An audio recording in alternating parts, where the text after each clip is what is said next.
안녕하세요, 허당아들입니다. 지난번 제주도 브이로그에 이어서 제가 남은 제주도 브이로그 2탄을 이렇게 녹음하려고 했는데요. 들으셨다시피 제 목소리가 이렇게 쉬어버려가지고 이렇게 녹음을 하기가 좀 어렵습니다. 그래서 대신에 이번에는 허당엄마의 이야기를 한번 들어보도록 할게요. 엄마! 안녕하세요. 허당엄마입니다. 아들과 제주도를 다녀왔는데요.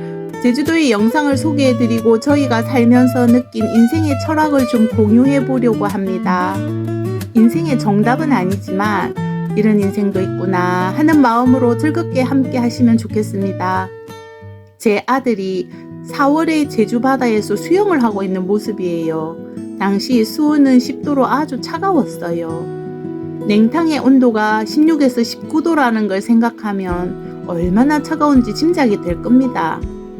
아내가 보고 싶다고 하면서도 서울로 가는 비행기 예매를 하루 미루고 제주 바다에 뛰어든 거였어요. 저는 그저 지켜보며 영상을 촬영했고요. 어렸을 때부터 자기만의 세계가 있었던 것 같아요.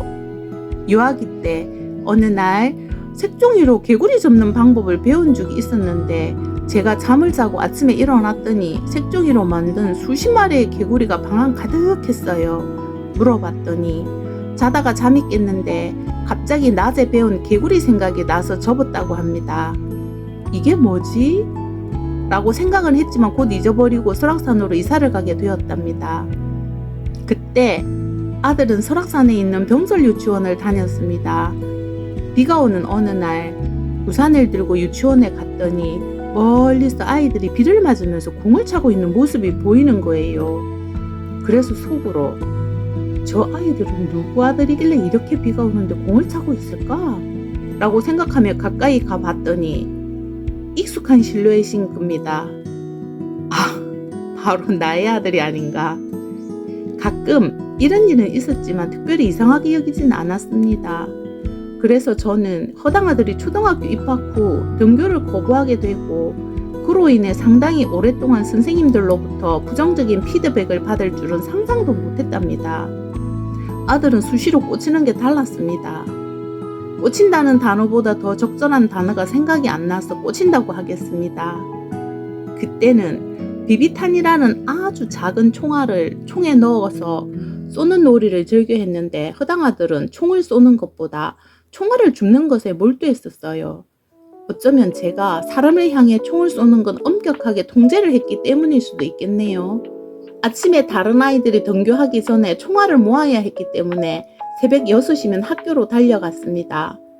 새 총알이 한 통에 500원 밖에 하지 않아서 그것을 사주겠다고 해도 사는 총알에는 관심이 없고 운동장에서 줍는 총알에만 관심이 있더라고요. 준비물도 숙제도 관심이 없고 어떤 거에 한번 꽂히면 그것만 생각이 나는 것 같더라고요. 그 뒤로도 주제는 바뀌었지만 늘 하나에 꽂혀 있더라고요. 매미에 꽂혀 거실에 모기장을 쳐놓고 거기에 수십 마리의 매미를 잡아 넣어두니 수십 마리의 매미가 우는 바람에 고등학교 입시를 준비하는 누나를 힘들게 하고요. 붓을, 딱지, 팽이 등에 꽂혔고요. 휘파람 불기, 연필 돌리기 등에 꽂혀서 그것만 하다가 오해를 불러서 뺨을 맞기도 했지요. 허당아들에 대한 학교 선생님의 평가는 다른 사람의 감정을 잘 알지 못해 상처를 주는 때가 있다, 반항적이다 등 부정적인 것들이 많았습니다. 그런데 6학년 때 정말 특별한 선생님을 만났는데 그 선생님은 허당아들의 평가를 다르게 했습니다. 모든 사람이 예라고 할 때 아니오라고 하는 것은 용기이며 모든 사람들이 같은 것을 선택할 때 다른 것을 선택하는 것은 창의성이라고 하는 겁니다. 허당아들이 요즘 초등학교를 다닌다면 그때보다 더 힘들 것 같아요. 요즘은 구슬이나 딱지 등 어떤 것도 학교에 가지고 갈 수 없다고 하니 허당아들은 무엇에 관심을 두고 학교를 다녔을지. 허당아들과 비슷한 특성을 가진 아이들이 지금은 더 많은 어려움이 있는 것 같아요. 혹시 지금 해야 할 공부와 숙제 등에는 관심이 없고 엉뚱한 것에 관심을 가지는 자녀를 둔 부모님들께 조금이나마 힘이 되고 싶어서 과거의 허당아들에 대해 얘기를 하고 있습니다.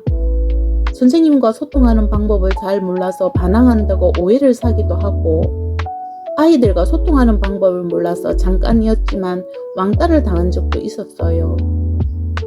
중학교에 진학을 하고 4월 어느 날 너무 힘들다고 하면서 허당아들이 제 앞에서 우는 겁니다. 이유는 선생님이 여러 명이다 보니 숙제도 너무 많고 과학실에 갔다가 돌아와 체육복을 갈아입고 운동장에 갔다가 다시 돌아와서 식당에 가서 밥을 먹는 등 정신이 하나도 없다고 했습니다. 아마 허당아들의 주의력 때문에 어려움을 겪었던 것 같습니다. 초등학교 입학을 하고서 어려움을 겪었었는데 중학교에 진학을 하고서 또 어려움을 겪은 거죠. 중학생의 학교 생활을 하나하나 설명을 해주면서 혼자서 하면 더 힘이 드니 잘하는 친구들을 따라하면 좀 편할 것 같다고 했더니 그 뒤로는 친구들을 잘 따라 다녔던 것 같았어요. 중학생 때는 손가락 위에 책을 올려두고 책을 돌리는 것에 꽂혀서 수업 시간에도 그것을 연습하다가 선생님께 주의를 받기도 했어요. 허당아들이 훗날 스스로를 돌아보며 얘기하기를 내가 봐도 개념 없어 보이긴 하다라고 하더라고요. 그러던 중 중학교 3학년 담임선생님께서 허당아들이 어떤 면을 보고 그렇게 하셨는지는 모르겠으나 성적이 최상인 아이들 몇 명과 허당아들을 묶어 스터디 그룹을 만들어 주셨습니다. 기존 등교 시간보다 1시간 반 정도 일찍 등교하도록 지시하셨고 그 시간에 학습과 진로 지도를 하시면서 허당아들을 가르쳐 주셨어요. 이것도 허당아들이 열정을 가지고 학습에 몰두할 수 있게 된 계기였던 것 같습니다. 어려움을 겪고 있을 때는 불안하고 미래가 보이지 않고 더욱더 그것에 집착하게 되고 과민하게 반응을 하게 되는 면이 있지요. 그런데 그 시간을 묵묵히 받아들이면서 시간을 보내고 나면 그 일이 지나가게 되고 또 지나가 보면 아주 큰 어려움이 아니었는데 내가 너무 힘들어 했구나 하는 생각을 하게 되더라고요.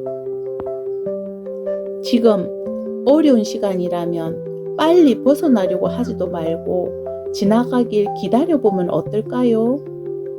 허당아들을 키우면서 인생은 파도를 타는 거 아닐까 하는 생각을 하게 되었어요.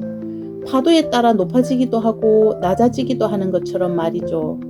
그리고 인생을 맛있는 쿠키와 맛없는 쿠키가 한 통에 담겨 있다고 생각을 하게 되었어요. 맛있는 쿠키는 행복이고 맛없는 쿠키는 힘이 드는 시간이지요. 지금까지 맛없는 쿠키를 많이 먹었다면 이제 남아있는 쿠키는 맛있는 쿠키가 많겠죠. 우리의 인생은 비슷한 총량의 행복과 불행이 있다고 생각합니다. 지금까지의 삶이 고난의 연속이었다면 이제 남은 인생에서는 행복의 연속이길. 모든 것에 특별히 복을 받은 사람도 일부는 있을 것이고 유난히 고난의 연속인 사람도 일부는 있겠지만 보통은 비슷하다고 생각한답니다. 그런 생각으로 저는 로또를 사본 적이 없답니다. 만약에 로또에 당첨되는 복을 받게 된다면 다른 더 중요한 부분에서 복을 받지 못하게 되지 않을까 하는 괜한 걱정을 하거든요. 저도 한 인간이기에 부자가 되었으면 좋겠다는 생각을 할 때도 있습니다. 하지만 부가 인생에서 가장 소중한 가치는 아니라고 생각해요. 제가 받고 싶은 복은 가족의 건강의 복이고 또 딸과 아들이 사랑하는 사람과 행복한 가정을 이루어 사는 복입니다. 누군가에게는 가식적으로 들릴 수 있겠지만 저는 이것을 진심으로 바라는 마음입니다. 감사하게도 딸 아들보다 더 안정적이고 믿음이 가는 사위와 며느리를 맞이하게 되었답니다. 이것이 제가 받은 가장 큰 복이라고 생각하며 늘 감사하며 살고 있습니다. 과거에 힘든 시간을 보낼 때는 지금과 같은 이런 잔잔한 행복을 누리는 시간이 있을 것이라고 생각을 할 수 없었답니다. 그런 상상을 할 여유가 없었다고 표현하는 게 더 적절할 수 있겠네요. 허당아들도 요즘 2030 세대가 느끼는 무력감과 절망감을 이야기할 때가 있답니다. 주택 문제, 연금 문제, 직장 문제 등 많은 회의를 느낄 때가 있는 것 같아요. 그럴 때면 제가 허당아들에게 네가 받은 최고의 복은 엄마와 아내를 같지 않니?